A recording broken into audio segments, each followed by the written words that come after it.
ہم کریں گے ہر مظلوم کی حمایت۔ السلام علیکم ناظرین، میں ہوں حورین فاطمہ اور آپ دیکھ رہے ہیں حمایتی news HD channel.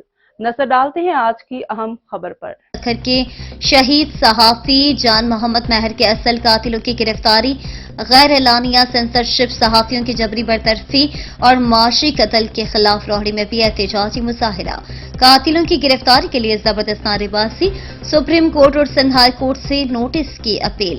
Pakistan federal union of journalist Sindh action committee کے کال پر پورے سندھ بھر کی طرح روہڑی میں بھی روہڑی یونین آف جرنلسٹ کے صدر عبدالجواد عباسی، جمشید قریشی کی قیادت میں روہڑی پریس کلب کے سامنے احتجاجی مظاہرہ کیا گیا اور صحافیوں کے حقوق اور شہید جان محمد مہر کے قاتلوں کی عدم گرفتاری کے خلاف شدید نعرے بازی کی گئی۔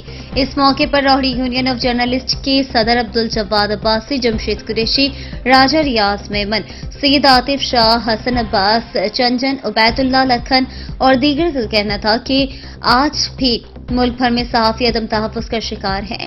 میڈیا اداروں سے جبری برطرفیاں کر کے قلم کے مزدوروں کا معاشی قتل عام کیا جا رہا ہے۔ صحافی عدم تحفظ کا شکار ہیں، جس کی واضح مثال 159 دن پہلے ہماری صحافی ساتھی جان محمد مہر کا قتل ہونے کے بعد قاتلوں کو ابھی تک گرفتار نہیں کیا جا رہا۔